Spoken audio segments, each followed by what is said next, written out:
예, 여러분, 이제 실천론 2장 여셨습니다. 예, 필수학습 부분입니다. 사회복지 실천의 가치와 윤리 부분이고요. 예, 여기는 필수학습 부분이면서 최근 5년간 출제 문항수 평균 2.6문항입니다. 예, 기출 높은 거죠. 예, 그러니까 많이 나올 땐 3문제까지도 나온다라는 거죠.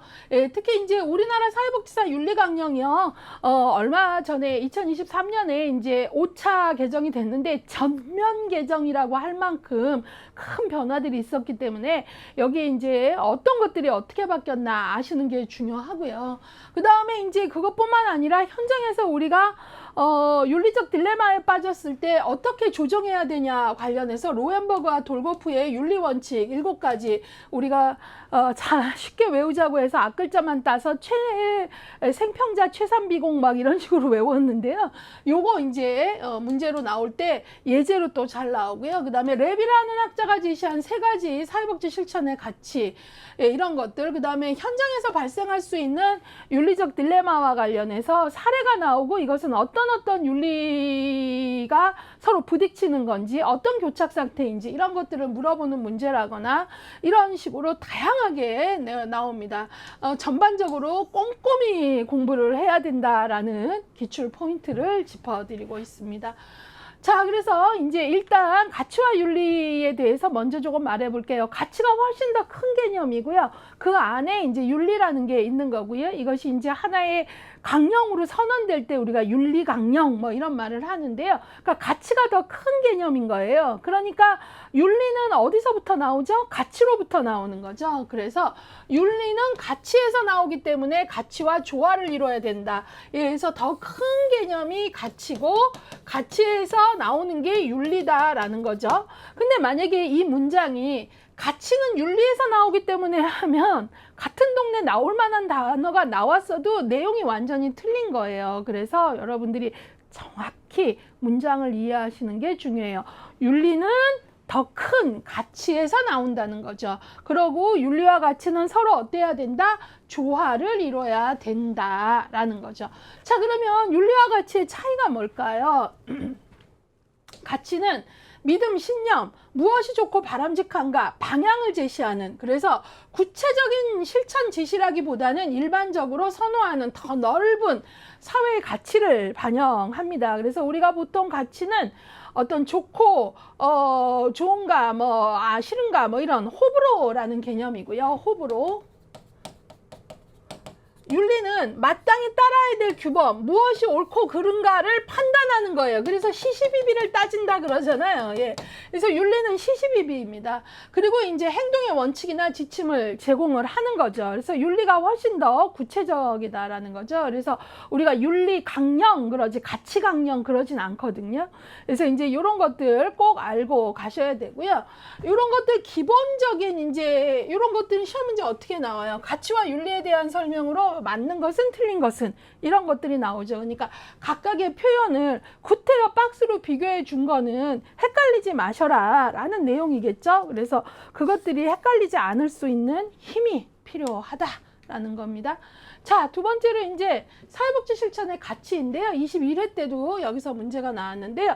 일단 사회복지라는 소셜 웰페어에서 중요시하는 가치는 뭐가 있냐? 인간 존엄성, 인간 자율성, 기회의 균등성, 사회적 책임성, 사회적 가치와 존엄성, 개인에 대한 존경, 개인의 변화에 대한 가능성, 클라이언트의 자기결정권, 비밀보장, 사생활보장, 적절한 자원과 서비스 제공, 역량 강화, 동등한 기회보장 등등 다양성 존중, 이런 것들이 사회복지가 중요시하는 가치입니다. 특히 21세기 현대사회에서는 다양성 존중 같은 게 중요하게 새롭게 부각이 되고 있는 거고요.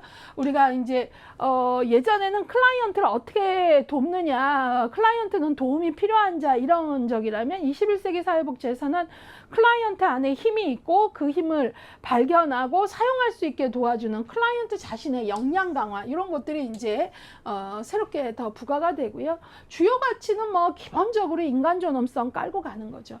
자, 근데 이런 것들을 학자들은 좀 더 어떤 기준들을 세워서 그런 기준들로 조금 가치들을 나누기도 합니다. 그 중에 대표적인 학자가 펌프리와 레비입니다. 지금까지 시험에는 펌프리는 상대적으로 레비가 좀 더 많이 나왔지만 펌프리도 그만큼의 가치가 있어요. 그래서 같이 보세요. 펌프리는 상대적 중요성에 따른 가치 체계로 궁극적 가치, 차등적 가치, 수단적 가치라고 나눴어요. 외우십니다. 궁극적 가치, 차등적 가치, 수단적 가치. 자, 궁극적 가치는 자유, 인간 존엄, 사회정의 같은 가장 추상적인 수준이에요. 보통 우리는 궁극적 가치에 대해서 누구는 찬성하고 누구는 반대하고 그러지 않아요. 대부분 인간 존엄, 사회정의하면 다들 끄덕이죠. 자, 근데 이거를 달성하기 위해서 구체화하기 위한 방법이 수단이겠죠. 그래서 인간 존엄을 위해서 뭘 지켜야 돼? 라고 어떤 방법이 중요해? 자기결정을 존중해 줘야지, 비밀 보장을 지켜줘야지 등 이런 것들이 궁극적 가치를 달성하기 위한 수단적 가치라는 거예요. 클라이언트의 알 권리를 존중하고 뭐 고지된 동의를 얻어야지, 뭐 이런 것들, 비밀 보장 지켜줘야지, 자기결정 지켜줘야지, 이런 것들이 수단적 가치이죠. 자, 그 다음에 차등적 가치는 뭐냐면 낙태, 동성애 등과 같이 사회문화적 차이에 따라 찬반이 가능한 가치. 예, 그래서 궁극적 가치, 인간 존엄, 뭐 사회정의, 자유 이런 걸 가지고 막 찬반 토론을 하기보다는 이런 건 우리가 끄덕일 수 있는데, 차등적 가치는 소위 찬반이 가능한 가치예요. 예, 그래서 누구는 낙태에 동의하지만 누구는 동의하지 않을 수 있는 이런 어떤 것들을 차등적 가치라고 해요. 자, 이 부분 펌프리의 상대적 중요성에 따른 가치 하면 딴 단어 떠올리면 안 돼요. 펌프리 걸로 떠올리세요. 궁극적 가치, 차등적 가치, 수단적 가치. 문제가 좀 더 난이도를 높이면 박스 안에 예제가 나오고 이거는 이 가치 중에 뭐냐라고 물어볼 수 있죠. 예, 그래서 뭐 낙태에 대한 막 찬반이 있는 내용이라거나 하면 이거 차등적 가치네, 이렇게 또 어떻게도 나올 수 있죠. 펌프리의 가치체계 중 성격이 다른 하나는 했는데 네 가지는 수단적 가치에 대한 거고 하나만 궁극적 가치에 대한 게 예제로 툭 나올 수 있겠네요. 수험 공부는 어쨌든 문제의 중요 내용을 알고 문제로 옷을 입는다면 이런 생각을 계속 하셔야 돼요. 아셨죠? 예. 자, 그래서 그걸 봤고요. 자, 이번에는요, 랩이라는 학자는 사회복지 전문직의 가치를 사람 우선 가치, 결과 우선 가치, 수단 우선 가치로 나눴어요. 사람 우선 가치는 인간 존엄성, 기본적 욕구, 개별성 등에 대한 존중, 이런 것들이고요. 수단 우선 가치는 그런 사람 우선 가치를 실행하기 위한 방법, 예, 그러니까 뭐예요? 클라이언트를 대하는 태도, 서비스 제공의 도구 등 뭐 방법에 대한 거죠. 이 수단 우선 가치는 아까 펌프리의 수단적 가치하고 맥락이 같습니다. 자, 그 다음에 결과 우선의 가치는요, 결과의 성취, 문제의 해결과 예방에 대한 사회적 책임. 그러니까 그냥 좋은 일에 돈 썼어, 후원금 좋은 일에 썼어, 그게 아니라 자, 했다면 결과가 나와줘야 된다는 거예요. 결과, 변화된 결과가 있어야 되고 문제가 경감되고 완화되고 해결돼야 되고 예방에 의해서 더 좋은 결과가 나왔고, 이런 어떤 결과 우선 가치도 있다라는 거죠. 결과만 중요하다라는 게 아니라 이게 책임성하고도 되게 관계가 깊잖아요. 예, 그래서 이 부분들을 아셔야 되겠습니다. 자, 여러분이라면 펌프리, 랩이 문제 낸다면 나라면 어디서 낼까 이런 생각 많이 해보시고요. 상대적으로 랩이가 기출이 좀 더 높았으나 펌프리도 얼마든지 그만큼의 비중을 가질 만한 내용이다 라고 보겠습니다. 자, 그 다음에 이제 최근에 이 부분에서 저희가 이제 학생들에게 좀 얘기하고 싶은 게 뭐냐면 이 챕터에서 최근에 인권에 관한 문제들이 계속 나오고 있고요. 증가하고 있어요. 예, 그래서 바로 20, 22, 23. 예, 그래서 이제 우리가 인권에 대해서 좀 알고 가셔야 됩니다. 여러분, 인권은요, 보편적 권리이고 천부적 권리예요. 그 얘기는 뭐예요? 보편적 권리라는 건 인간이라면 누구나 가지게 되는 게 인권이라는 거고요. 천부적이라는 것은 태어날 때부터라는 거예요. 예, 그래서 이거 꼭 아셔야 되고요. 그 다음에요, 인권의 특징 중에 불가분적 권리하고 불가양적 권리가 있어요. 여기 글자가 이렇게 띄어져 갖고 여러분들이 불가분적 권리라는 건 인권은 서로 연결되어 있어서 총체적으로 고려되어야 한다라는 거고요. 그러니까 서로 연결되어 있어서 총체적으로 봐라라는 거, 불가분적, 쪼개어서 볼 수 없다라는 거예요. 인권이라는 건 쪼개서 볼 수 없다. 그 다음에 불가양적. 불가양적이라는 건 인권은 타인에게 줄 수 있는, 양도할 수 있는 그런 거 아니라는 거예요. 아들아, 내가 죽으면서 너에게 내 인권을 주마, 이렇게 할 수 없다라는 거죠. 그래서 바로 불가분적 권리, 인권은 쪼개어 볼 수 없다. 그 다음에 불가형적 권리, 타인에게 양도할 수 없다. 이거 시험에 나왔었고 예제로 옷을 입고 나왔었거든요. 그래서 반드시 알아야 되는 개념입니다. 그 다음에 상호 의존적 권리, 공동체적 권리. 예, 그래서 이제 인권의 개념 아셔야 되고요. 우리 기본서 가시면 인권과 관련돼서 이제 어떤 시대적 흐름에 따라 인권이 어떻게 변했나 이런 얘기까지 다 상세히 나와 있습니다.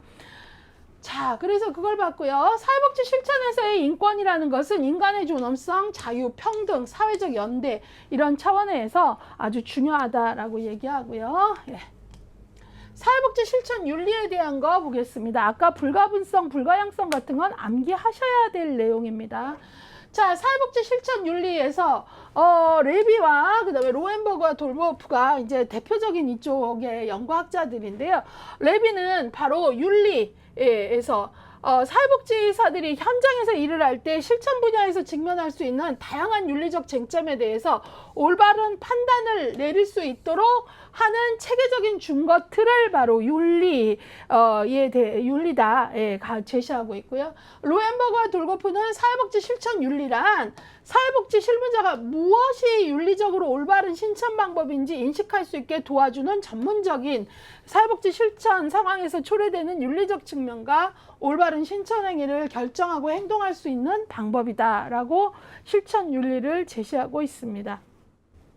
자, 그래서 이제 우리가 현장에서는 윤리적 갈등이 발생해요. 각각은 옳은데 이걸 지키자니 이걸 지킬 수 없고 이런 윤리적 교착 상태 이런 것들이 발생하거든요. 그렇기 때문에 이제 우리가 윤리에 대해서 아는 건 대단히 중요한데 그것과 관련해서 우리가 이제 기출이 높게 나오고 앞으로도 기출이 많이 나올 거라고 보여지는 부분이 사회복지사 윤리 강령입니다. 예, 그래서 지금부터 이 부분을 보도록 하겠습니다. 윤리 강령, 예. 바로 실천 현장에서 윤리적 갈등이 발생했을 때 지침이 되는 것, 사회복지사의 자기 규제를 통해서 클라이언트를 보호하기 위한 것. 그런데 윤리 강령은 하나의 지침이고 선언인데 왜 해요? 윤리적 딜레마, 갈등이 발생했을 때 이것들이 하나의 지침으로 역할을 하고 또 하나는 사회복지사가 윤리강령으로 잘 무장되어야 끊임없이 자기를 살펴봄으로써 클라이언트를 보호할 수 있다는 거죠.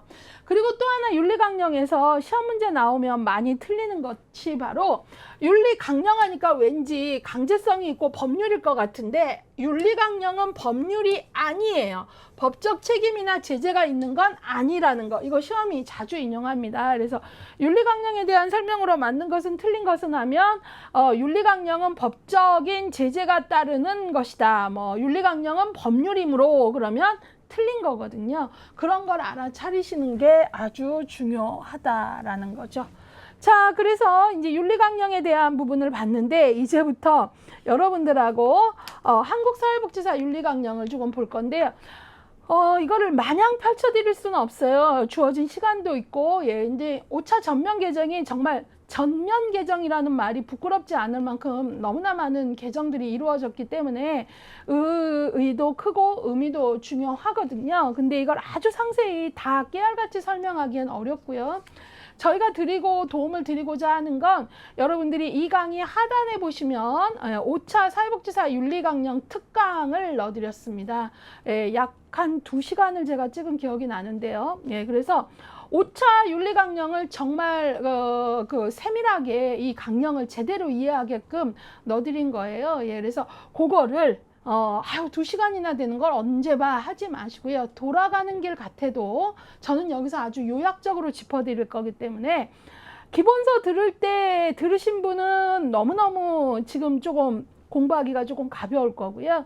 한국사회복지사 윤리강령이 5차 전면 개정을 했다고 하고 아주 낯설게 들리시는 분이라면 돌아가는 길 같지만 그 길이 더 빠를 수 있습니다. 그래서 꼭 들어보시길 바랍니다.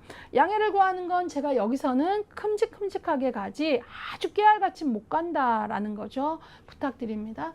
자, 그러면 5차 전면 개정하고 이제 그 구분을 조금 해야 되는데, 그 전에 5차 전면 개정하기 전에 기존 윤리강령하고 잠깐 보면 전문은 둘 다 똑같이 있고요. 전문은 수정이 없어요. 근데 5차 전면 개정엔 기존에 없었던 윤리강령의 목적과 가치와 원칙에서 핵심 가치라는 게 들어갔어요.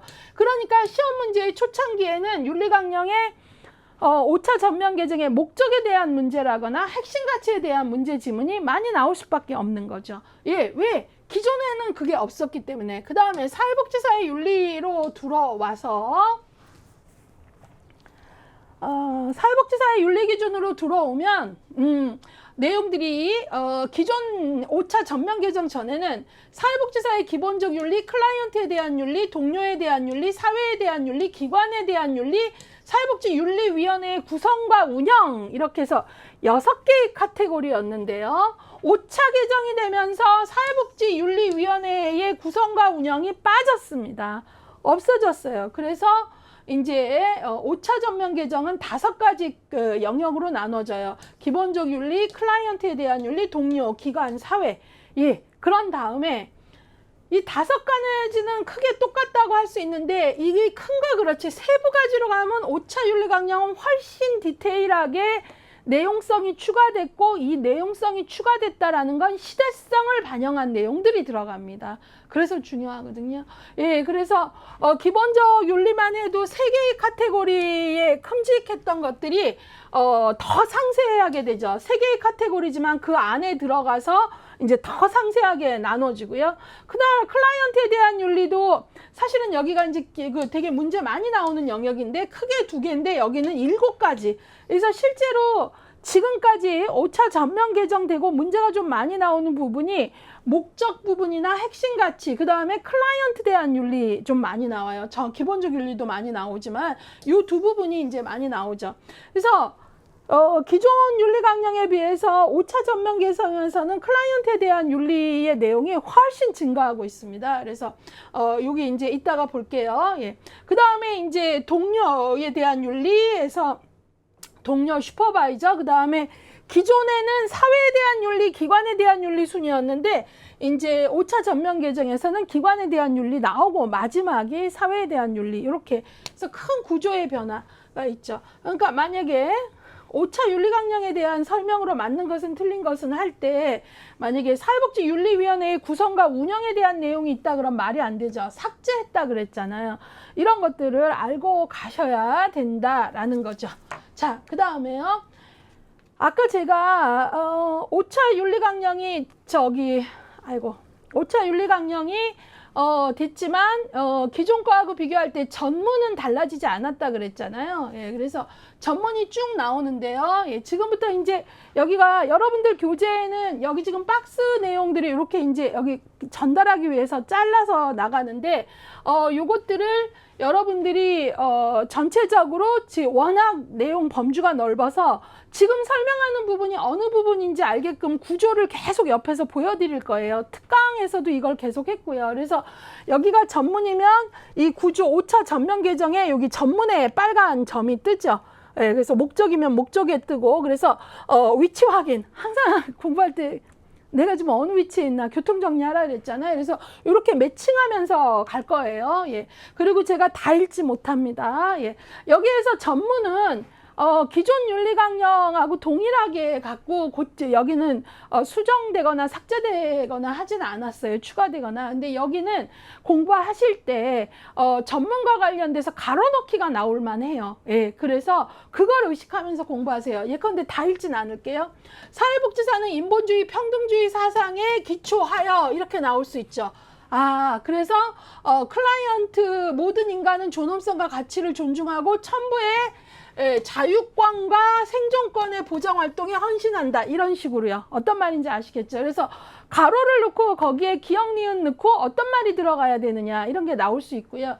또 여기에서 인본주의하고 평등주의인데 여기에 들어갈 말은 하고 인본주의하고 평화주의 이런 거 넣으면 틀렸잖아요. 그런 걸 알아차릴 수 있게 공부하세요. 제가 시간상 다 읽지는 못합니다. 이해해 주시고요. 예. 자, 그러면 이제 목적인데요. 이 부분은 너무나 중요하죠. 제가 뭐라 그랬어요? 목적하고 핵심 가치 부분이 신설된 부분이라 그랬잖아요. 예. 그러니까 문제 내고 싶죠. 예. 그래서 이 목적이 총 6가지인데요. 정확히 알고 계셔야 돼요. 이건 좀 볼게요. 윤리강령은 사회복지 전문직의 사명과 실천에 기반이 되는 핵심 가치를 제시한다. 핵심 가치. 윤리강령은 사회복지 전문직의 핵심 가치를 실현하기 위한 윤리적 원칙을 제시하고 실천의 지침으로 사용될 윤리 기준을 제시한다. 이 목적에서 조금 자주 인용되는 끝문장이 뭐냐면 제시한다 뭐 이런 거야. 제시한다, 안내한다, 제공한다. 그러니까 도대체 목적에서 5차 전면 개성에서 무엇을 제시하고 무엇을 제공하고 무엇을 안내한다고 했는지를 알아야죠. 그래서 시험 문제에 사회복지사 그 전면 개정의 목적인 것은 아닌 것은 찾을 수 있어야죠. 그래서 여기 윤리 원칙을 제시하고 윤리 기준을 제시한다 그랬죠. 그 다음에 윤리강령은 어때요? 의사결정에 필요한 윤리적 갈등 딜레마에서 의사결정을 판단하는 데 필요한 윤리 기준을 제시한다. 의사결정. 우리가 윤리적 교착 상태라고 해요. 각각은 옳은데 어떤 케이스 안에서 생명보호의 원칙을 지키자니 뭐 비밀보장의 원칙을 지킬 수 없고 뭐 이런 것들이 있잖아요. 예, 그래서 판단하는 데 필요한 기준. 그 다음에 윤리강령은 전문가로서의 품위와 자질을 유지하고 자 보세요. 자기관리, 사회복지사의 자기관리를 통해 누구를 보호해요? 클라이언트요. 근데 그 밑에 문장 볼까요? 사회복지 전문성을 확보하고 외부 통제로부터 누구를? 전문직을 보호한다 그랬어요. 자, 그래서 바로 여러분들이 이것도 얼마든지 말 바꾸기를 할 수 있으니까 정확히 사회복지사의 품위와 자질을 유지하는 자기관리를 통해서 누구의? 사회복지사에. 그래서 누굴 보호해요? 클라이언트를 보호하고 그 다음에 전문성을 확보하고 외부 통제로부터 뭘 보호해요? 전문직, 소셜워크 프로페셔널을 보호하는 기준을 제공한다.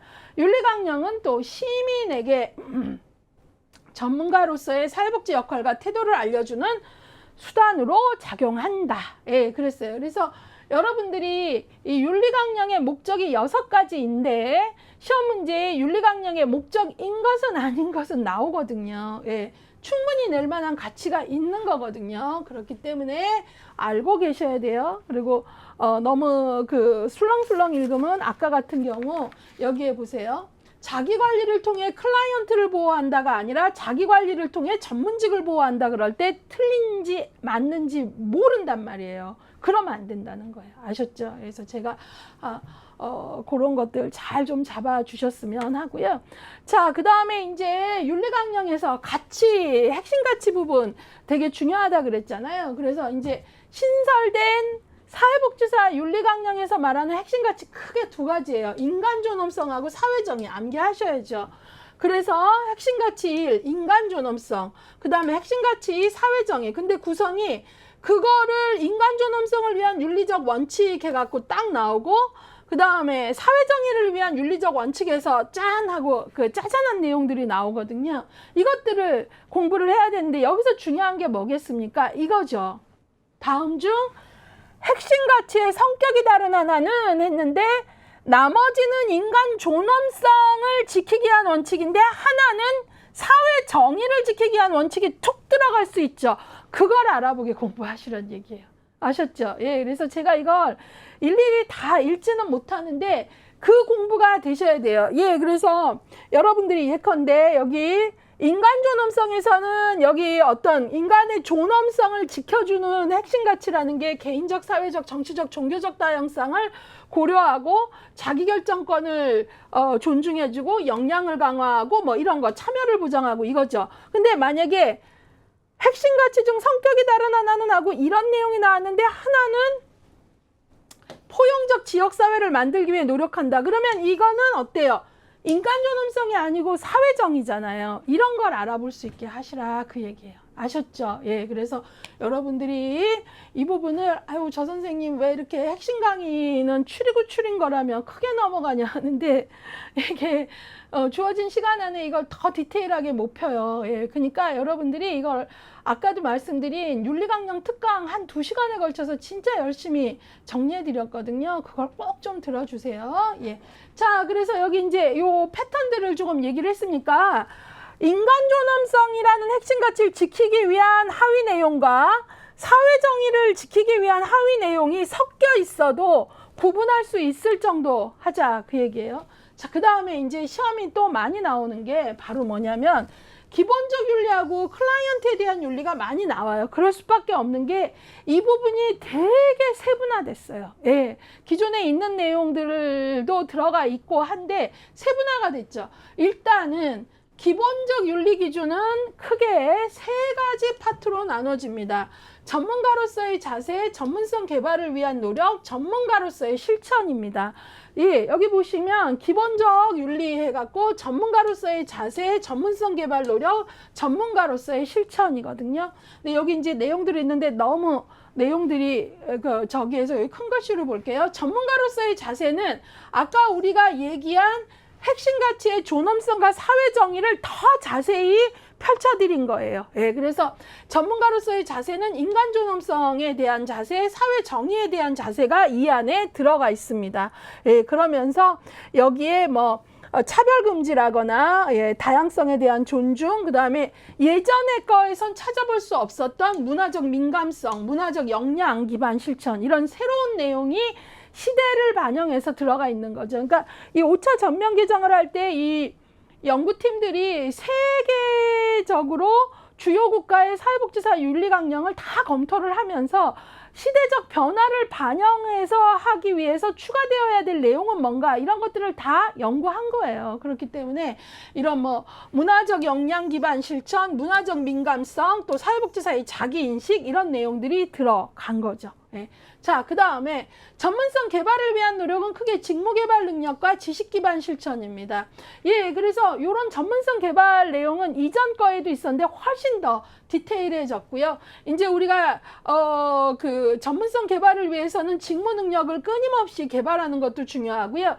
이제 특히 여기에서 정보통신, 지식기술 습득 이런 것들은 새로운 어떤 시대적 변화를 반영한 거죠. 예, 정보화 사회에서 사회복지사도 정보통신 기술 습득을 위한 노력해야 된다. 그 다음에 이제 지식 기반. 여러분들이 이제는 우리가 왜 증거 기반, 지식 기반 이런 얘기 엄청 하잖아요. 예, 그런 내용들이 여기에 이제 들어간 거고요. 연구 참여자 보호에 대한 윤리 이런 것들 여기에 들어갑니다. 자, 그 다음에 이제 여기 전문가로서의 실천 이 부분이 조금 이제 기출이 더 많이 되는데요. 전문가로서의 실천에 품위와 자질 유지, 자기 관리, 이해 충돌에 대한 대처, 경제적 이득에 대한 실천 이런 게 들어가는데요. 경제적 이득에 대한 실천도 이전에 기존에도 있었는데 이제 이게 이렇게 세분화돼서 어느 내용으로 들어왔느냐가 중요한데요. 이 부분이 조금 기존에도 문제로 나왔고 중요해서 좀 먼저 볼게요. 예, 여기서 사회복지사는 지불 능력과 상관없이 서비스에 대해 서비스를 제공하고 차별을 금지해야 되며 서비스 이용료 책정은 가능하고 업무 관련 경제적 이득을 취하는 건 안 된다 이런 내용인데요. 기존에 그러니까 5차 전면 개정 이전에 맞는 것은 틀린 것은 할 때 뭐가 있었냐면 요 내용 관련 내용이 있었는데 사회복지사는 경제적 능력을 고려하여 서비스를 제공한다 했는데 틀렸죠. 경제적 능력에 상관없이잖아요. 예. 이 정도로 디테일한 지문이 빠졌었다라는 걸 강조하고 갑니다. 자, 그 다음에 전문가로서의 실천에서는 품위와 자질 유지엔 어떤 내용들이 있는가 뭐 이런 것들이 있는데요. 여기에서는 특히 공정한 업무 뭐 이런 것들도 있지만 여기에 이런 것들 클라이언트 및 동료 등과 성적 관계 금지, 성폭력, 성적 인격적 수치심을 주는 행위 금지 이런 것들이 다 들어가 있고요. 자기 관리 부분도 이제 새롭게 제대로 들어가 있죠. 사회복지사는 정신적 신체적 건강, 법적 문제 등 조치, 그 다음에 자신의 정신적, 신체적 건강, 안전 유지와 보호. 그래서 이 자기관리, 사회복지사의 소진에 대한 관리라거나 이런 부분들도 이제 윤리강령에 얘기가 들어가 있고요. 그 다음에 이해 충돌에 대한 대처가 있습니다. 특히 이해가 충돌할 때 누구에게 우선해야 된다고 나와 있냐? 중요하죠. 클라이언트 이익에 우선해야 되며 아동 소수자에 우선해야 된다. 이런 어떤, 그러니까 윤리강령에 아주 디테일한 내용이 문제로 나온다면 바로 기본적 윤리 중에 이해관계의 충돌에서 무엇을 우선으로 하라 그랬냐? 클라이언트 이익, 사회복지사보다. 그 다음에 더 세부적으로는 아동과 소수자. 이게 딜레마, 교착 상태가 되면 누구 걸 우선해라? 아동, 소수자 이런 게 나와 있다라는 거죠. 예. 자, 그래서 이 부분 좀 보시고요. 예. 실제 문제 풀 때 보면 어떤 내용, 예컨대 품위와 자질 유지하면 기본적 윤리 중에서도 전문가로서의 실천이잖아요. 예. 증거 기반, 지식 기반 실천하면은 기본적 윤리 중에서도 전문성 개발 노력이잖아요. 이런 것들이 어디에 위치했느냐 알아야 되는 그런 상세 지문이 나와요. 그래서 항상 교통 정리 뭐 이런 말을 하는 거예요. 예. 자, 그 다음에 이제 또 시험이 중요하게 비중을 보는 게 이제 여기까지 고개를 넘으면 조금 수월해지는데 클라이언트에 대한 윤리예요. 이거는 왜 그러냐면 기존에도 5차 전면 개정 전에도 클라이언트에 대한 윤리 부분이 문제로 많이 나왔단 말이죠. 그렇기 때문에 5차 전면 개정에서는 이게 더 세분화됐으니까 더 중요해진 거죠. 예, 그래서 클라이언트에 대한 윤리는 여기 봤더니 총 몇 가지예요? 7가지 영역이죠. 예, 그래서 여기 보시면 클라이언트의 권익 옹호, 클라이언트의 자기결정권 존중, 사생활보호 및 비밀보장, 정보에 입각한 동의, 기록 및 정보관리, 직업적 경계유지, 서비스 종결. 예, 그래서 5차에서는 이렇게 디테일해졌어요. 이전에는 종결 시 어떻게 해야 되는지 이런 것들 없었거든요. 예, 이런 것들 뭐 정보에 입각한 동의 이런 것들 자기결정권 존중 이런 건 있었지만 이런 거 서비스 종결에 대한 얘기 또 뭐 정보관리 기록에 대한 부분 이런 부분은 아주 디테일하게 이렇게 없었는데 이런 것들이 새롭게 들어간단 말이죠. 그래서 여러분들이 이런 부분을 되게 중요시 해야 됩니다. 자, 그래서 일단은 클라이언트 권익 옹호에서는 클라이언트 이익을 최우선으로 한다. 그 다음에 자기결정권하고 비밀보장은 제가 읽지는 않을게요. 너무나 중요한데 기본적으로 우리가 이해할 수 있는 부분인데 근데 여기서도 하나 중요한 건 있어요. 자기결정권하고 비밀보장 부분에서는 무조건 다 지켜야 되는 게 아니라 지켜줄 수 있는 것과 지켜줄 수 없는 게 있는 거죠. 예외가 있다는 거죠. 그래서 이런 예외는 언제 작동을 하게 되냐? 대전제는 자신이나 타인에게 위해가 되는 것은 지켜줄 수 없는 비밀이며 지켜줄 수 없는 자기결정이거든요. 그 외에도 이제 뭐 비밀보장을 지킬 수 없는 예외는 뭐 되게 많아요. 뭐 사례회의를 한다라거나 슈퍼비전을 받는다거나 뭐 이런 게 있는데 그런 내용들도 이제 상세히 다 공부를 하겠지만 윤리강령에서 이런 부분들이 이제 문제로 나오면 예외에 대한 게 나올 수 있다라는 거죠. 여기 비밀보장에서 한번 볼까요? 예외. 클라이언트 자신과 타인에게 해를 입히거나 범죄 행위와 관련된 경우 뭐 이런 거잖아요. 자, 그 다음에 이제 기록과 정보관리 부분이 이제 새롭게 들어가서 기록은 윤리적 실천의 근거이자 평가, 점검, 도구, 중립적. 잘된 기록은 중립적, 객관적으로 작성하는 기록이거든요. 이런 거 시험에서 너무나 중요합니다. 여러분들이 현장에서 레코딩을 하는 거 진짜 페이퍼워크이고 짜증나고 양도 많고 일도 많은데 왜 이렇게 페이퍼워크 기록을 하라 그래 하는데 여러분 기록 너무너무 중요합니다. 반드시 내가 해야 되는 기록을 누락했을 경우에 나중에 5년, 10년 지나서도 책임을 묻는 일이 생길 수 있습니다. 예, 그렇기 때문에 기록에 대해서 민감하셔야 되고요. 그 다음에 좋은 기록이라 하면 여기 윤리강령에 중립적이고 객관적인 거예요. 예, 그래서 여러분들이 주관적 작성이 아니라는 것 이런 걸 꼭 기억을 하셔야 되고 여기 제3자에게 기록 공개 시 안내 및 동의가 필요하다 이런 거 꼭 알고 계셔야 되고요. 정보보호 부분은 더욱더 민감해지고 있습니다. 예, 그 다음에 직업적 경계 유지, 전문적 관계를 개인적 이익에 이용하면 안 된다. 이런 것들은 이전에도 있었지만 더 저기 하고요. 사적 금전거래, 클라이언트와의 성적 관계 이런 거 안 돼요. 그러니까 이중적 관계 절대 맺으면 안 됩니다. 전문적 관계, 공적인 관계가 사적인 관계로, 이중적 관계로 되면 안 된다라는 거 꼭 아셔야 되고요. 예, 이런 것들. 그 다음에 여기에 직업적 경계 유지에서 시험 문제가 잘 나오는 게 바로 요 문장입니다. 동료의 클라이언트를 의뢰받을 때는 기관 및 슈퍼바이저와 논의 및 클라이언트의 동의가 필요하다 인데요. 여러분들이 윤리 강령에서 제일 싫어하는 문제 패턴이 뭐냐면 이 많은 윤리 강령 중에 해당 한 문장을 박스 안에 넣고 보기 1번부터 5번까지 이 내용은 어디에 들어간 내용이냐 하는 걸 제일 싫어하세요. 왜냐면 내용이 너무 많으니까요. 그리고 함정을 팔 수 있어요. 왜냐하면 여기 보시면 동료의 클라이언트를 의뢰받을 때는 기관 및 슈퍼바이저의 논의 및 클라이언트의 동의가 필요하다 하는데 시험에 이 문장이 여기 딱 나오면 학생들이 동료가 나왔으니까 동료에 대한 윤리일 거야 라고 답을 선택하면 틀리는 거예요. 예, 동료여도 동료라는 단어가 들어갔어도 동료에 대한 윤리에 해당하는 내용이 있고 요 내용은 클라이언트에 대한 윤리 기준 중 직업적 경계 유지에 대한 내용이에요. 자, 직업적 경계죠. 보세요. 동료의 클라이언트를 내가 의뢰받을 때는 기관 및 슈퍼바이저와 논의하고 클라이언트의 동의가 필요하다. 그래서 이 내용은 동료자 들어갔다고 동료에 대한 윤리가 아니라는 거죠. 예, 이해 가셨죠? 예. 자, 그래서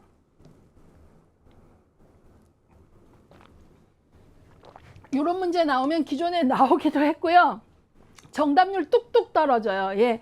문제 내시는 분들 이런 거 너무 잘 알거든요. 그러니까 우리는 그것도 알고 가자는 거죠. 예. 그래서 제가 특강에서도 강조했지만 제가 기본서 강의할 때 특강하고 겹치지 않기 위해서 기본서 이 부분 강의할 때는 윤리강령 부분들이 문제로 나오면 어떻게 나올까 여기에 초점을 두고 강의를 했거든요. 그래서 혹 윤리강령을 조금 제대로 공부하시려면 두 개 다 듣는 걸 권하죠.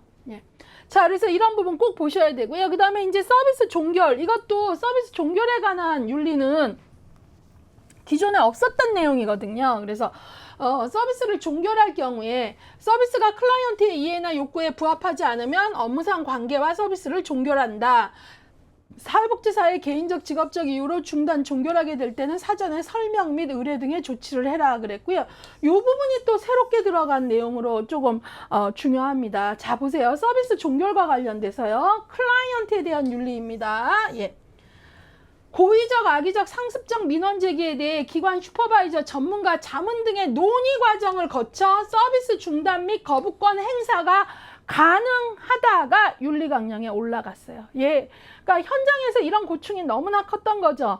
클라이언트들 중에는 정말 이제 우리가 좋은 관계를 맺고 좋은 변화를 이루는 경우도 있지만 인간사에서 클라이언트들 중에는 고의적, 악의적, 상습적 민원 제기를 해서 현장 사회복지사를 진짜 소진, 탈진 그 이상을 이제 가게끔 하는 경우들이 있는데 윤리강령에 그거에 대한 현장사회복지사에 대한 보호 조치가 없었는데 이게 새롭게 들어간 거예요. 그래서 우리가 왜 저기 블랙 컨슈머라고 하잖아요. 그러니까 사회복지 서비스에서도 블랙 컨슈머가 있다라는 걸 인정한 거죠. 그래서 고의적, 악의적, 상습적 민원 제기를 하는 사람에 대해서 바로 그냥은 중단하면 안 되고요. 예.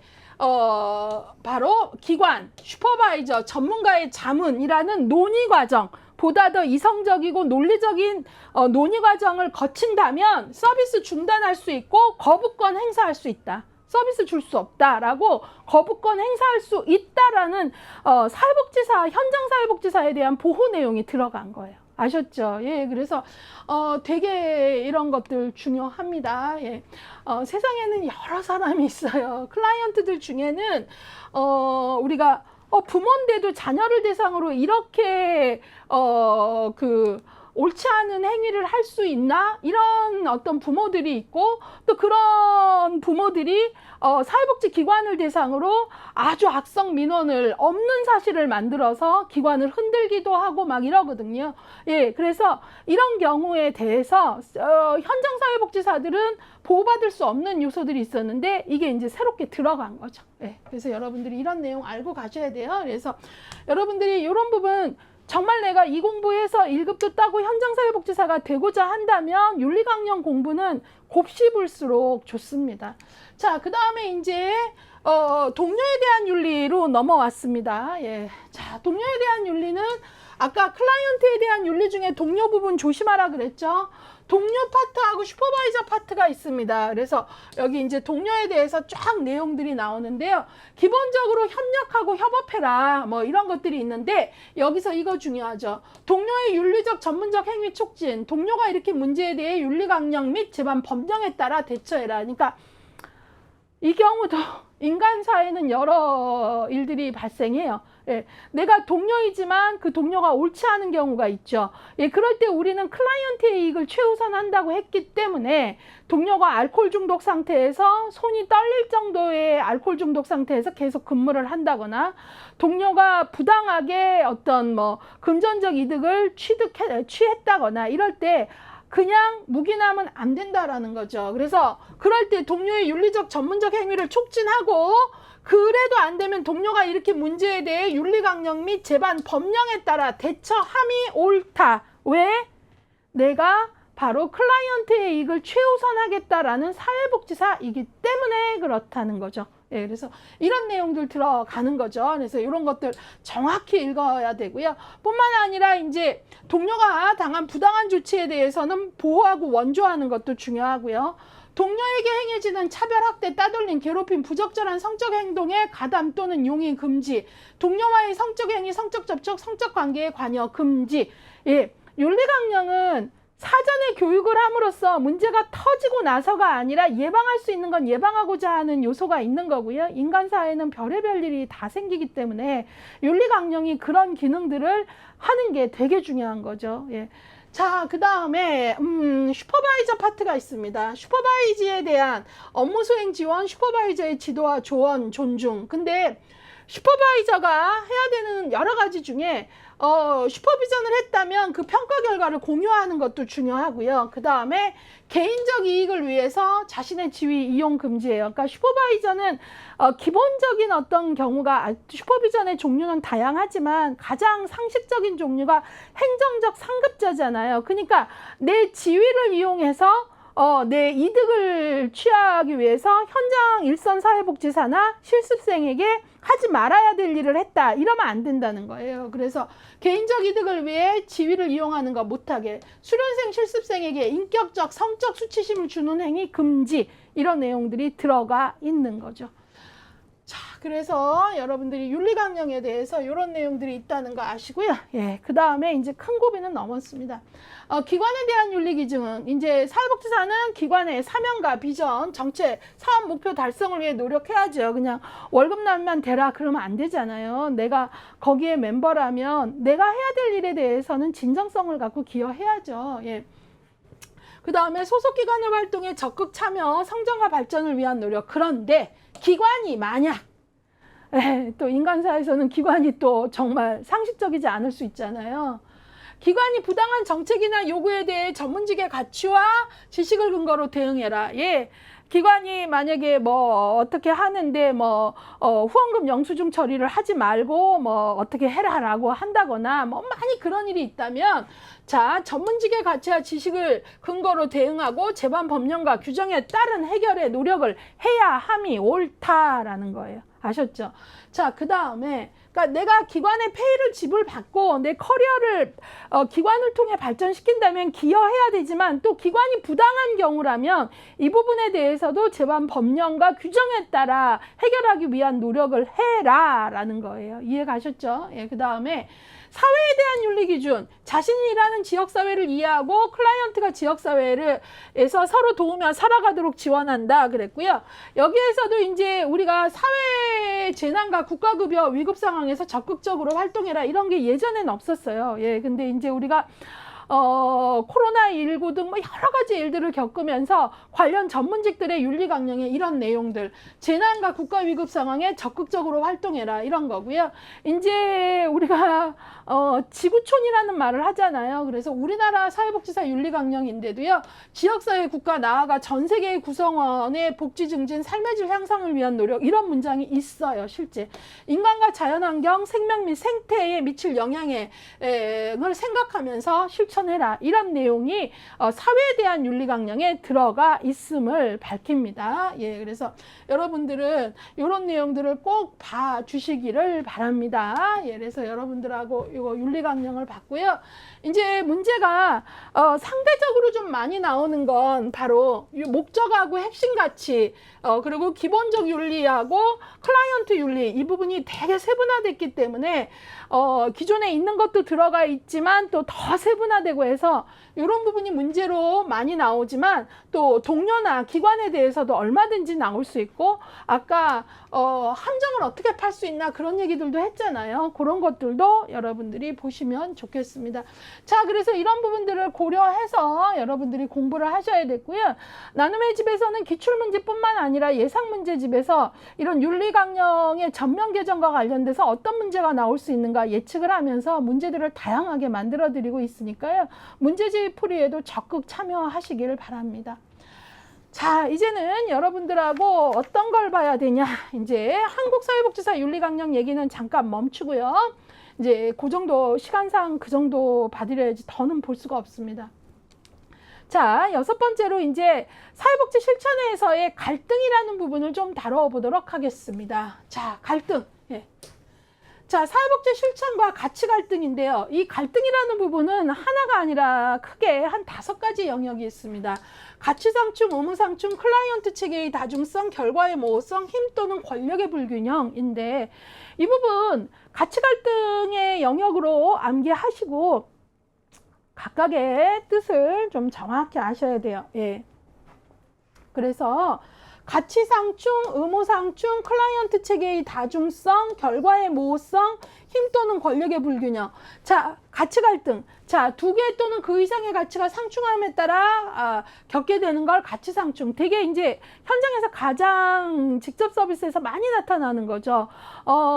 클라이언트가 계속 내가 이렇게 연명 치료는 되지 않고 연명을 위한 치료에 돈을 쓰느니 가족들이 너무 괴로웠고 내가 부담스러운 존재로 살고 싶지 않으니 나의 소극적 안락사를 도와달라. 만약에 그런다면 그럴 때 클라이언트의 자기결정을 존중해야 될지 아니면 클라이언트의 생명보호가 더 중요한지 또 아니면 가족의 알 권리를 빨리 의사에게 빨리 알려야 되는지 이런 여러 가지가 생명보호 또 알 권리 비밀보장 자기결정 막 이렇게 이런 것들이 그 안에 있잖아요. 예, 서로 여러 가치가 상충하게 될 때 갖는 갈등을 가치 상충. 자, 의무 상충은 이거 시험에 잘 나와요.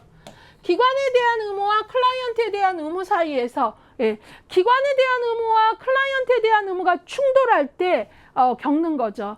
기관은 여차저차한 경제적 어려운 상황에서 모든 케이스를 예를 들어 8회 이상의 상담을 하면 안 된다 그랬는데 이 케이스는 한 3회, 4회 정도만 좀 더 하면 정말 좋은 변화가 있을 것 같을 때 클라이언트에 대한 것과 기관에 대한 것 사이에 갈등하게 될 때 이 2가지가 부딪힐 때 의무상충.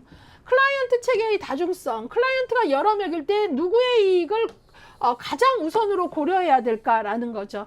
아동보호 전문기관에 아동학대, 친부모가 아동을 학대한다고 신고가 들어와서 현장에 이제 가정에 갔더니 아동학대를 한 부모가 엄마는 지적장애인이고 아빠는 심한 알코올릭이다. 그럼 클라이언트가 한 명이 아니잖아요. 지금 아동만이 아니라 엄마도 클라이언트이고 아빠도 클라이언트잖아요. 이럴 때 클라이언트가 여러 명일 때 누구의 이익을 최우선으로 고려해야 되나 이런 것들이 클라이언트 체계의 다중성인 거죠. 그래서 이번 5차 전면 개정에서는 이럴 때는 아동을 우선한다 뭐 이런 어떤 기준들도 제시하고 있는 거고요. 그다음에 결과의 모호성, 개입의 결과가 불투명할 때 어떤 결정을 내려야 하는가, 예, 이런 거죠. 우리가 미래에 타임머신을 타고 갔다 올 수가 없잖아요. 그럴 때 이제 겪는 갈등이죠. 이 아이가 이래저래 해서 연고자가 없는 상태가 됐는데 국내 입양이 오를까, 가정 위탁이 오를까, 그룹홈이 오를까, 뭐 이런 어떤 것들이겠죠. 자, 그 다음에 힘 또는 권력의 불균형. 사회복지사와 클라이언트 관계가 권력적으로 평등하지 않기 때문에 생기는, 이때 평등하지 않다는 거는 뭐냐면 클라이언트는 도움을 구하는 자고 사회복지사는 도움을 주는 자로서의 평등하지 않은 권력을 말하는 거예요. 거기서 생기는 불균형의 갈등입니다. 자, 시간도 없는데 예제를 왜 제시하겠습니까? 문제가 예제로 나옵니다. 예, 그래서 이것들 아셔야 되고요. 사회복지 실천과 가치 갈등하면 여러분들 딱 이 5가지가 떠오르면서 예제를 읽어야 답이 보입니다. 아셨죠? 예. 예제 그날 아무리 그냥 이런 거 공부 없이 열심히 읽어도 답은 이상하게 나와요. 예, 그래서 여러분들 이런 거 갖고 가셔야 되고요. 자, 우리가 지금 계속 말했어요. 현장에서 사회복지사의 갈등들이 서로 충돌할 때 이거를 윤리적 갈등, 윤리적 딜레마, 또 윤리적 교착 상태라고 해요. 사회복지사가 전문가로서 지켜야 하는 윤리적 의무와 책무가 서로 충돌하고 있어. 어떠한 실천 행동을 선택하는 것이 윤리적으로 올바른지 판단하기 힘든 상태. 자, 이거를 지키자니 이거를 지킬 수 없고, 이거를 지키자니 이거를 지킬 수 없고, 이런 어떤 상태를 윤리적 딜레마라고 얘기한다라는 거죠. 예.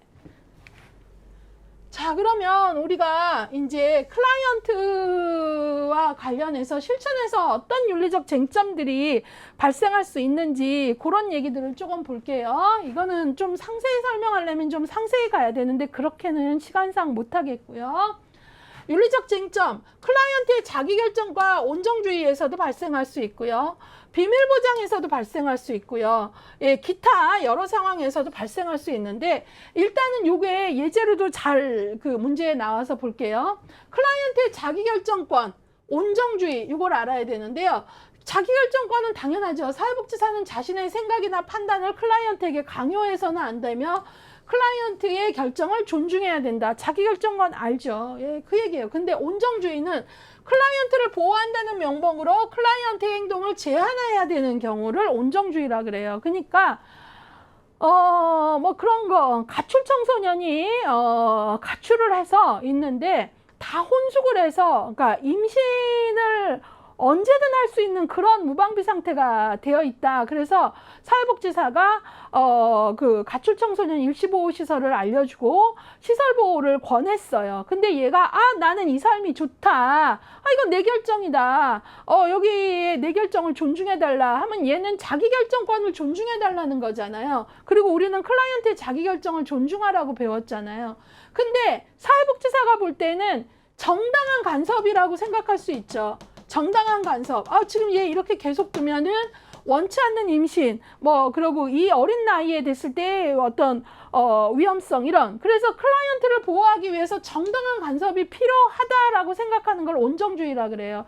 예컨대 자폐아이가 감각 자극에 되게 이제 반복 행동을 하는데 딱지 하나 이렇게 한 거를 계속 손으로 이렇게 파고, 해갖고 피가 줄줄줄 난다. 또 그 약 발라주고 나면 또 좀 이따 또 막 하고 그런다. 그럴 때 얘가 이쪽 손으로 이쪽에 상처를 파지 못하게 이쪽 손을 좀 자유롭지 못하게 하는 거. 이게 바로 뭐죠? 정당한 간섭이잖아요. 근데 얘의 자기결정은 이거 계속 파고 싶단 말이죠. 이럴 때 자기결정과 온정주의가 부딪힌다라는 거죠. 예, vs. 예. 그래서 이런 사례가 나올 때 바로 이런 사례가 나오고 어떤 윤리적 쟁점들이 부딪히는 거냐 그러면 클라이언트의 자기결정권과 온정주의가 부딪히고 있구나 이런 거죠.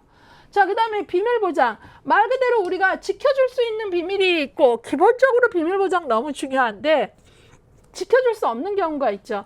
어때요? 클라이언트가 자신 또는 타인을 해칠 위험이 있거나 아동이나 노인 학대가 일어났을 경우 이런 경우는 우리가 지켜주기 어려운 거고요. 또 슈퍼비전이나 사례회의에서도 정보 공개 이런 거는 왜냐하면 클라이언트를 더 통합적으로 잘 도와주기 위한 경우잖아요. 근데 이런 경우에도 사전 동의는 받아야 된다 이런 거고요. 자, 그래서 이런 거. 그래서 우리가 자기결정도 그렇고요. 비밀보장도 그렇고요. 지켜줄 수 없는 예외들을 좀 생각을 해보셔야 되고 이런 예외들이 시험 문제로 나온다라는 거죠. 자, 그 다음에 기타 윤리적 갈등이 발생할 수 있는 상황은 제한된 자원의 공정한 분배. 예컨대 먹어야 될 사람은 8명인데 빵은 뭐 5개밖에 없다. 이거 어떻게 어떤 기준으로 어떻게 나누는 게 공정하냐, 뭐 이런 것들. 상충되는 의무와 기대, 클라이언트의 이익과 사회복지사의 이익, 뭐 등등 여러 가지에서 바로 뭐 개인적 가치와 전문적 가치가 충돌할 수도 있고, 예, 이런 거죠. 자, 그러면 이쯤 되면 여러분들은 이 윤리적 딜레마에서 우리가 생각해 볼 수 있는 게 뭐죠? 이쯤 되면 여기서 문제로 좀 잘 나올 수 있는 게 뭐냐면 예제가 나왔을 때 어떤 것들이 부딪히고 있느냐 물어볼 수 있단 말이죠. 그리고 또 뭐죠? 지켜줄 수 있는 경우와 지켜줄 수 없는 경우, 비밀 보장이나 자기결정에서 이런 것들이 이제 예제로 나올 수 있다는 걸 알고 준비하셔야 되겠습니다. 예, 이 부분은 뭐 설명할 게 너무 많은 영역입니다. 예, 그래서 제가 그 정도 보고요. 자, 그러면 이제 학자들은 무엇을 고민하겠습니까? 예, 이럴 때 어떻게 이런 윤리적 딜레마를 해결해 나가고 조절해 나갈 것인가, 이런 것들을 하겠죠. 여기에 아주 유명한 학자가 바로 로엔버그와 돌고프가 대표적인 학자입니다. 그래서 이 사람들은 크게 2가지를 제시했는데, 하나는 여러 가지 원칙이 충돌할 경우 7가지 원칙을 제시하고 어떤 원칙들을 우선해서 적용하세요 라고 하는 윤리적 원칙을 제시했어요. 그게 바로 총 7개예요. 예, 그래서 그거하고 또 하나는 뭐냐면, 윤리적 딜레마가 발생했을 때 문제를 풀어나가는 어떤 단계를 11단계로 제시했어요. 그래서 이게 이제 문제로 나오는데, 일단은 윤리적 원칙 준 것들은 여러 가지 원칙이 충돌할 때 상위 우선의 원칙이에요. 자, 상위 우선의 원칙이라는 건, 자, 여기 윤리적 원칙 적용이 바로 아까 서로 부딪힐 때 7가지 원칙이 있다 그랬잖아요. 생명보호의 원칙, 평등 불평등의 원칙, 자율과 자유의 원칙, 최소해약의 원칙, 삶의 질 향상의 원칙, 비밀 보장의 원칙, 사생활 보호와 그 다음에 성실성의 원칙, 정보를 공개하라는 거거든요. 자, 그래서 이 원칙인데 무조건 외우셔야 돼요. 예. 자, 그러면 이 원칙 앞글자만 따서 우리 이렇게 얘기했잖아요. 생평자 최삼비공. 예. 그래서 생명보호부터 생평자 최삼, 비밀 보장이 딱 개념이 들어와서요. 그 다음에 성실성의 원칙을 다른 말로 정보 공개거든요. 예, 그래서 공개해서 이렇게 생평자 최삼비공 딱 외우셔야 되고요. 이게 이제 제1원칙, 이 윤리원칙이 생명보호예요. 그 얘기는 뭐냐면, 아까 상위 우선의 원칙이라는 건 뭐냐면, 7번, 6번이 부딪히면 그 위에 상위인 6번을 선택해라. 뭐 4번, 2번이 부딪히면 4번을 선택해라. 뭐 이런 얘기예요. 그러니까 그 어떤 원칙보다도 가장 중요한 원칙은 생명보호의 원칙이 제1원칙인 거죠.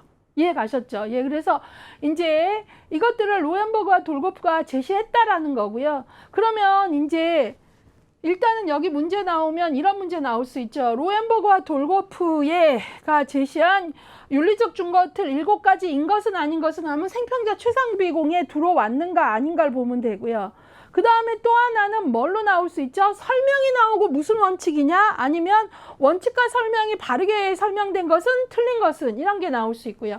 그 다음에 또 나올 수 있는 게 뭐예요? 예제가 나오고 어떤 원칙에 대한 얘기냐라고 나올 수 있는 거잖아요. 그리고 예제가 나오고 딜레마 중에 어떤 원칙을 적용해야 되냐 나올 수 있는 거죠. 그럴 때 여러분들이 생평자 최삼비공을 알면서 동시에 상위 우선의 원칙이 작동된다는 걸 아셔야 되는 거죠.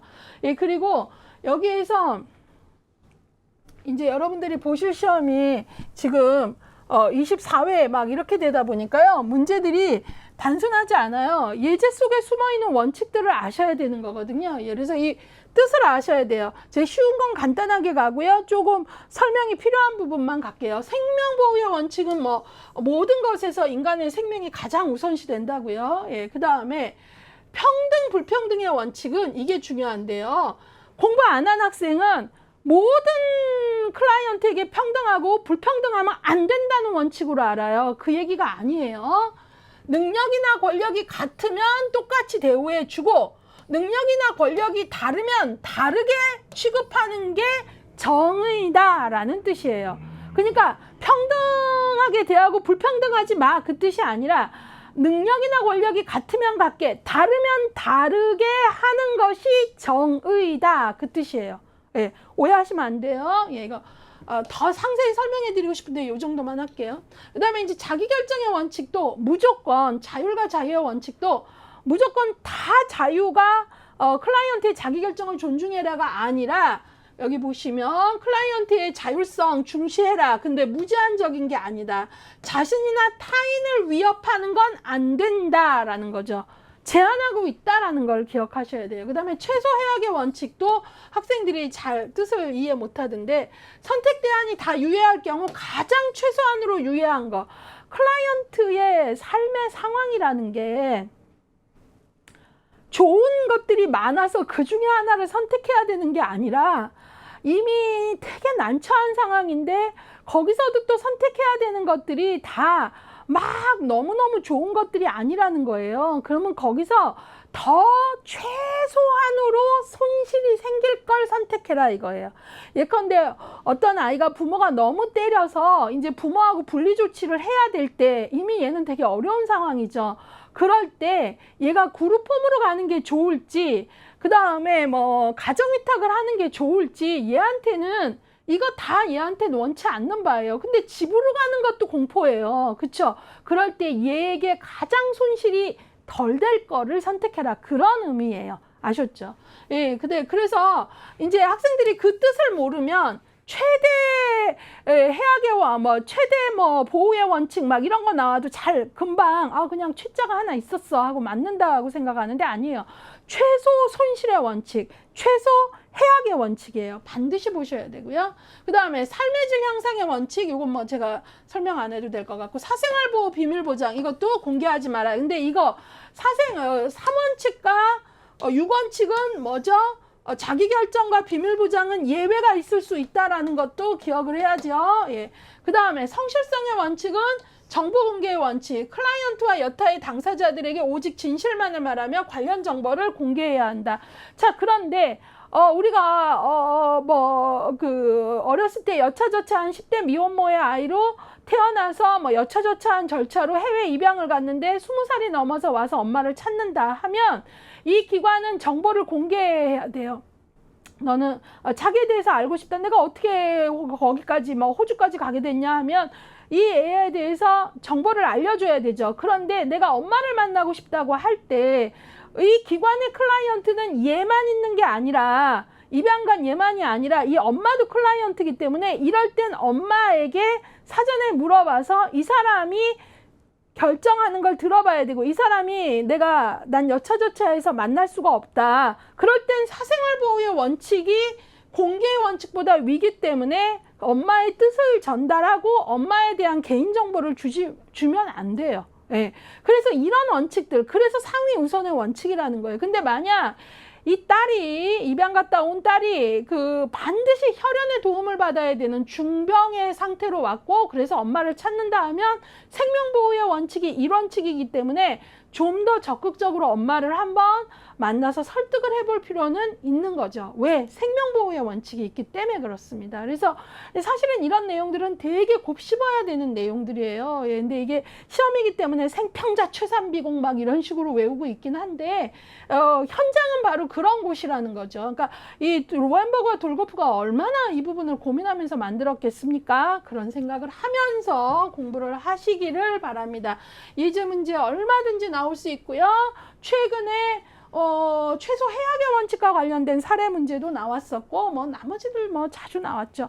자, 그 다음에 제가 아까도 얘기했지만, 로엔버그와 돌고프는 또 어떤 얘기도 했냐면, 딜레마가 발생했다면 말이지, 이런 단계를 거쳐서 문제를 풀어나가는 게 필요해 해갖고, 윤리적 의사결정을 어떤 단계를 거치는지 1단계부터 11단계를 제시하고 있는데, 이제 학생들을 힘들게 하는 건 이게 조합형 문제로 나왔던 거죠. 이 중에 조합형 기억, 니은, 디귿, 리을 한 4개만 확 아무거나 골라서 순서대로 나열하시오. 그러면 학생들 되게 당황하거든요. 그렇기 때문에 이거를 여러분들이 논리적인 이해를 가지면서 순서들을 익혀야 된다라는 거예요. 아주 상세하게 못하고요. 첫 번째, 문제가 무엇인지. 두 번째, 누가 클라이언트이고 피해자인지 문제와 관련된 첫 번째는 프로블럼이 뭔지, 두 번째는 어떤 사람이 관련돼 있는지 세 번째는 그것들과 관련돼서 어떤 윤리적 가치가 부딪히고 있는지, 어떤 것들이 부딪히는지, 네 번째 문제 해결 경감을 위해서 목표를 명확히 하고, 다섯 번째 목표를 명확히 했다면 뭐예요? 수단을 이제 확인을 해야죠. 목표의 일을. 그 다음에 여섯 번째 각각의 개입 방법의 효과 효율. 만약에 수단이나 대안이 뭐 세 가지 APC가 있다면 각각에 대해서 장단점을 분석을 해야죠. 그런 다음에 이제 누가 의사결정에 참여할지 APC 대안 중에, 그 다음에 선택을 한 게 B라면 그걸 선택을 하고, 선택해야 한 걸 수행하고, 수행을 하면서 뭐죠? 계획대로 잘 가고 있나 점검하고, 마지막에 결과를 평가하고, 추가적으로 생각지 못한 문제가 발생했다면 확인을 해야죠. 예, 이게 바로 로엔버그와 돌고프의 의사결정 11단계입니다. 실제 여기서 4단계만 뽑아서 나열하시오 문제가 나왔었습니다. 예, 그래서 여러분들이 문제의 수위를 알고 준비를 하시는 게 맞습니다. 자, 예, 너무나 많은 내용을 지금 1시간이 좀 넘어서 마음이 조급한데, 예, 어쨌든 이 정도까지는 설명을 해드려야, 나 요약집으로 공부하긴 했지만 그래도 이해는 좀 한 것 같아. 그렇게 될 것 같아요. 자, 그러면 여기까지 이제 이 챕터에서 최근 10년간 기출해독은 이 중에 키워드를 뭘로 뽑았냐? 여기 보시면 제일 높은 게 한국사회복지사 윤리강령 9문제예요. 그쵸? 그 다음에 여기 보시면 가치 기반이 6문제, 현장에서의 윤리적 갈등 4문제, 윤리 원칙 우선순위, 로엔버그와 돌고프 4문제. 예, 이렇게 해서 하위 키워드 4개로 뽑아드렸고요. 하위 키워드별로도 다시 공부를 할 때 비중을 어떻게 두는 게 좋은지 계속 안내해드리고 있습니다.